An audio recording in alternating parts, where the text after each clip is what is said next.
Ito ay alamat ng isang dalaga na pinagkalooban ng iba't ibang uri ng kapangyarihan. Natupad ang lahat ng kanyang kahilingan nang makuha niya ang 7 tagapagtanggol ng Suzaku. Ang alamat ay isang orasyon.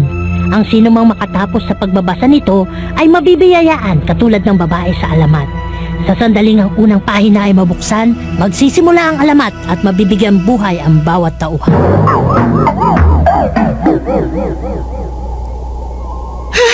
Double cheeseburger!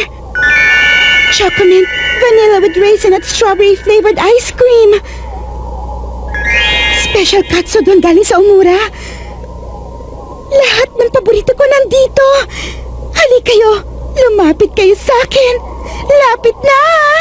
Nang makain ko na kayong lahat! Simulan ng pag-atake! Ha? Ha? Bakit? Nawala? Tama na yan, Miyaka Yuki. Ha? Isa kang mag-aaral at naghahanda para sa malaking pagsusulit. Hindi mo kailangan kumain. Oo nga, kailangan mo mag-aaral. Sige na, mag-aral ka na. 4 times x multiplied by 3 times y is... Anong sagot? Sinong sumulat ng Ibong Adarna? I want him to do his best. Isali nyo nga ito sa Pilipino. Gusto kong ikaw ang sumugot nito sa akin, Miyaka. Ibalik mo sa akin ang pagkain ko! Miyaka, nakikilala mo ba yung hinampas mo ng mesa? Si Mr. Lino? Correct! Miyaka! Po, Doon ka muna sa labas, dala yung mesa mo! I want him to do his best. Isali nito sa Pilipino.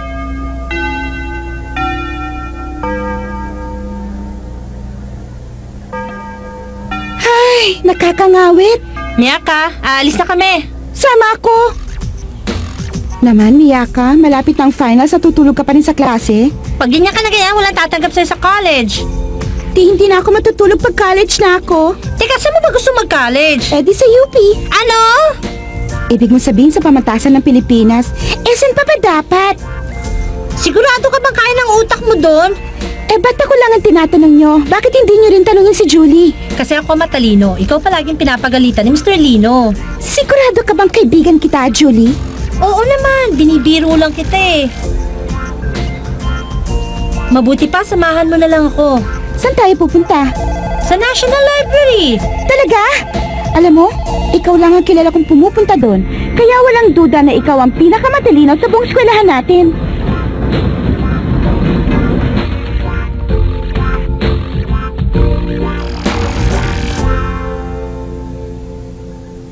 Wow! Ang laki naman! Ang National Library ba ang national building ng bansa natin? Hoy, Julie! Tumawa ka naman! Pinag-isipan ko pa yon!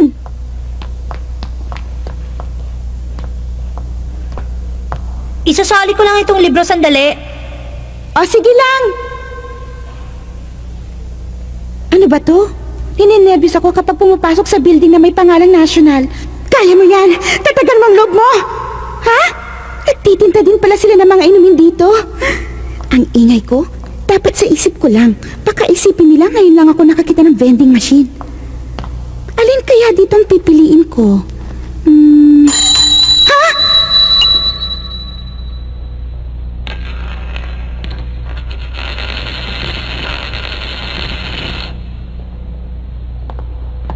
Naku naman!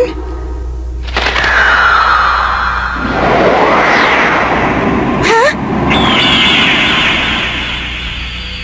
Ano yan?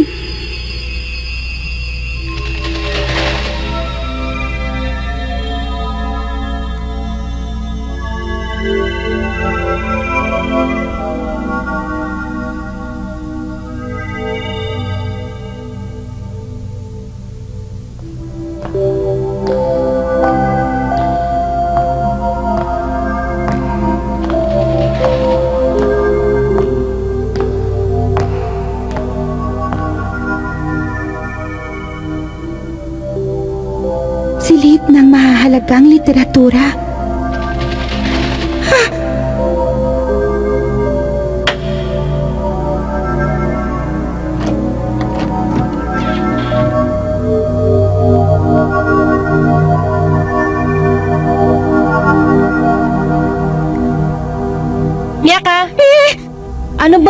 ginawa mo dito?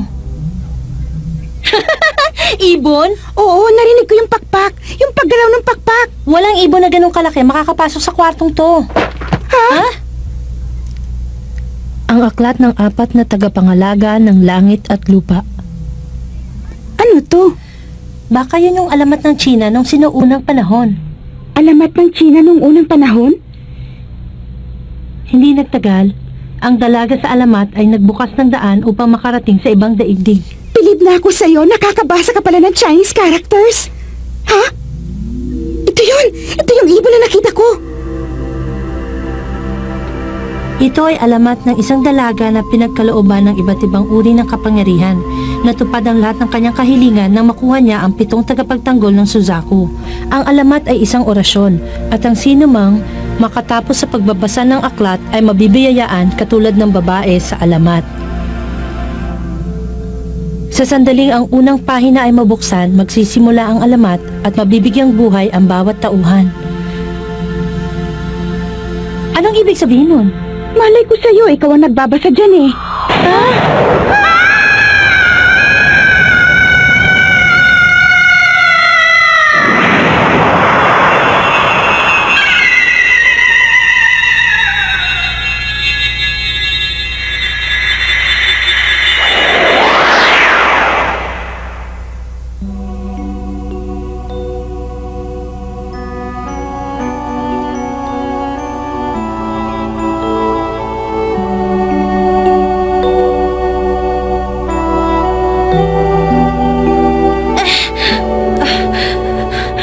Ano bang nangyari sa atin?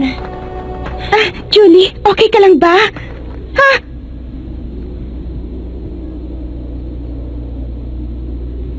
Teka, saan na ba tayo? Julie! Masakit ba, Miyaka? Ang sakit na na! Aray, hindi pala panaginip to.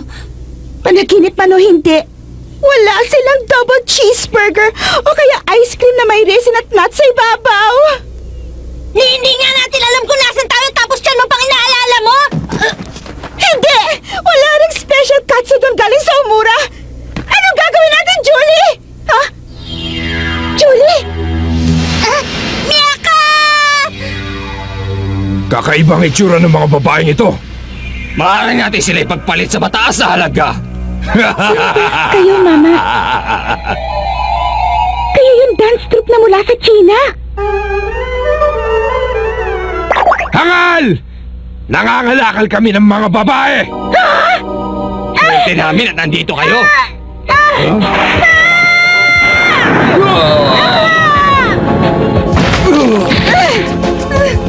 Yaka! Sige na, Julie! Takbo na! Tingnan natin ngayon ang tigas mo!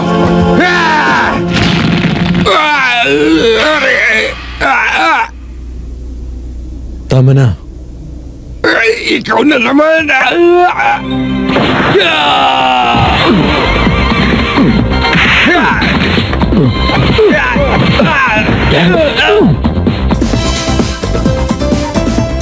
Ano yung nasa noon niya? May nakasulat? May nakasulat sa noon niya!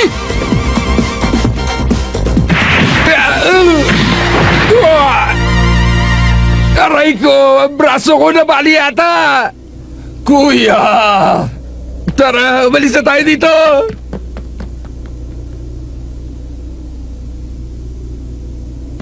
Ano? Nasaktan ba kayo? Ha? Maraming salamat sa tulong mo. Pera na lang. Huwag na kayo magpasalamat. Ha? Teka, huwag niyong sabihin pagkatapos ang ginawa ko para sa inyo, wala na kayong babayad. Napakamalas ko talaga. Hindi niyo ba alam na mahal ang bayad sa akin pag tumutulong ako? Hindi naman namin hiningi ang tulong mo ah. Baka may pera ko dito. Wala akong panahon para sa mga pulubing tulad niyo. Paalam! Sandali! Huwag kang umalis! Ano bang lugar to? Ha? Ito yung... Parehong... Walang liwanag. Miyaka!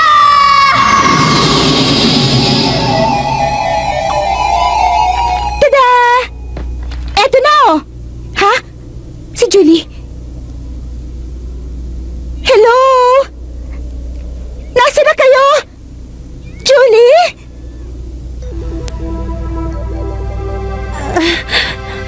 Miyaka? Miyaka? Miyaka! Miyaka!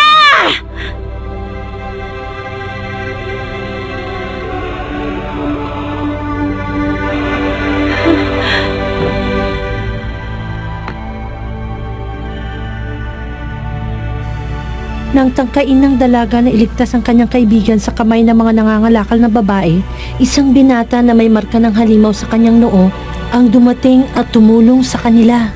Ha? Marka ng halimaw sa kanyang noo? Imposible! Nakasulat dito ang nangyari sa amin kanina. Paano nangyari yun?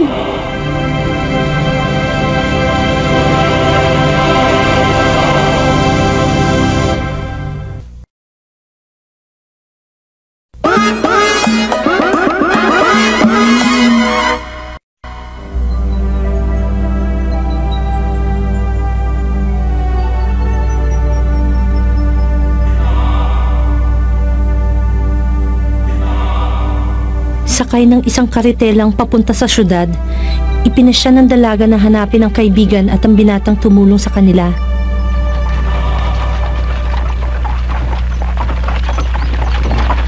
Oh! Pwede ba? Huwag niyo akong titigan. Bahala na nga kayo. Gwapo sana yung lalaki kanina kaya lang kinidnap niya si Julie. Hindi ko siya mapapatawad. Pero, nasa na ba talaga ako? Pakiramdam ko nasa sinaunang panahon ako ng China. Teka, baka nasa loob ako ng libro. Posible kaya yun? Ha? Ang ganda! Parang eksena sa pelikula. Bilib na talaga ako. Nasa syudad na pala ako, hindi ko kagad napansin.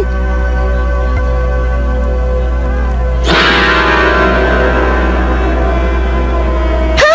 Ayun siya! Huli ka! Dito na lang ako. Salamat ha! Oh? Sino yun? Excuse me po.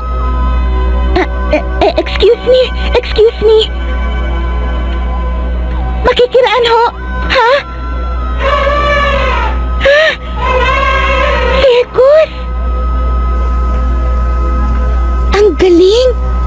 Parang ang saya-saya nila! Ha? Naku patay! Nawala na yung sinusundan ko! Ay!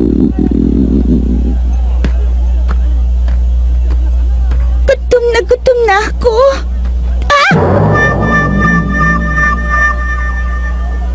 Pwede ba kung hindi ka bibili, umalis ka dyan. Hindi maganda yan naglalaway. Bibili ko. Pero may nakita ba kayong gwapong binata na may marka ng halimaw sa kanya noo? Marka na halimaw sa noo? Ah, wala ako marka sa noo, pero pwede mo ako tawagin ko, apo. Ang kapal! Handali nga! Ano ba ito ibinayad mo sa akin? Naku! Dito rin pala hindi na tinatanggap yung may kalabaw! Excuse me? May kilala ba kayong lalaki na may marka ng halimaw sa kanya noo? Yung may marka ng halimaw! Sabihin nyo na! Parang awa nyo na! Pagod na ako. Nasaan ka na? Julie! Sandali, Binibini. Ha? Kanina pa kita pinagmamasdan eh. Parang malungkot ka. Kung gusto mo, sasamahan kitang mamasyal dito sa Imperyo ng Conan. Imperyo ng Conan? Oh, Imperyo ng Conan palang tawag sa lugar na to. Teka! Niyayaya ba niya ako mag-date kami? Tama! Narinig ko niyaya niya ako! Ngayon lang nangyari sa akin to. Pagkakataon ko na to. Ngayon masasabi ko isa na akong ganap na dalaga dahil may nagkagusto na sa akin. Pero sandali, hindi ako pwedeng umuo kagad. Baka isipin niya madali akong makuha. Konting pakikot niya ka. Hindi pwede. May hinahanap kasi akong tao kanina pa eh. ganun ba? Sandali! Taong may marka ng halimaw sa kanyang noo? Oo, kilala mo ba siya? Alam mo ba yung taong hinahanap mo ay kaibigan ko? Talaga? Dadalhin kita sa kanya. Sige!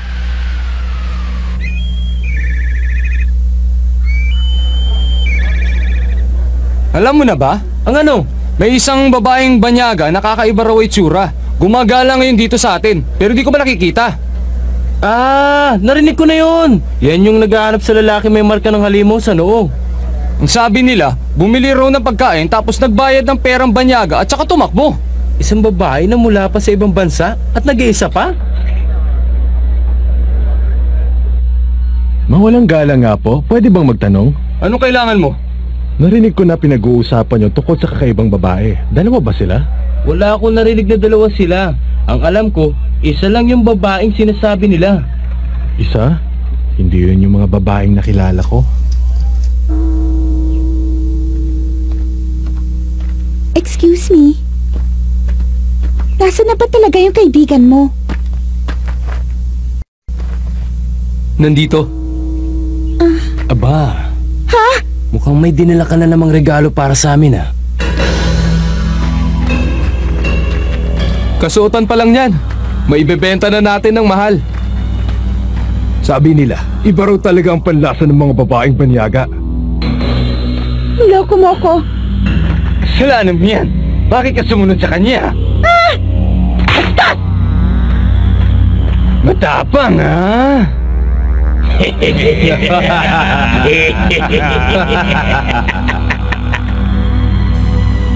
Hanggang dito ba naman sa sinuunang China may mga siga pa rin? Baka mapagalitan ako pag pinatulan ko itong mga to. Teka, wala na nga pala ako sa eskwelahan ngayon. Hindi na nila mababawas sa grade ko sa conduct. Okay? Hoy! Mga pangkis ng hilaw! Nakikita niyo ba itong marka ng BCG sa braso ko? Alam niyo ba kung paano ko ito nakuha? Nilabanan ko ang pinakamabangis na hayop sa aming bayan at tatalo ko siya. Dahil kanina niyo pa ako iniinis, gagawin ko sa inyo ang ginawa ng paborito kong wrestler na napanood ko sa cable TV. Pinag-aralan ko yung mabuti, kaya humanda kayo. Iiyak kayo pabalik sa mga nanay niyo. Etong una! Western Lariat!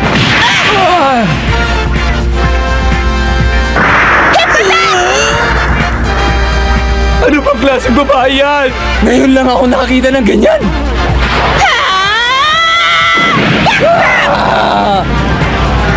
Splash Mountain Electrified!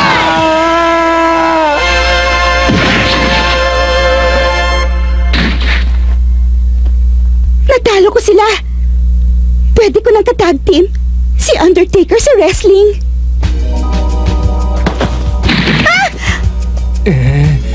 Magbabayad ka sa akin.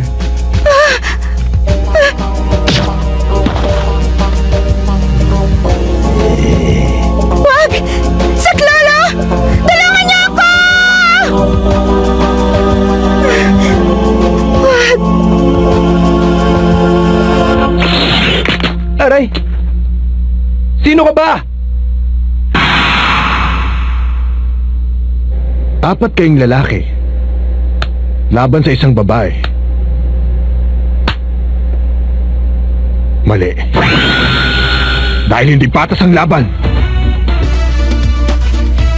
Nang malagay sa panganib ang buhay ng dalaga, muling dumating ang lalaking may marka ng halimaw sa noo. At tinalo ang mga masasamang loob.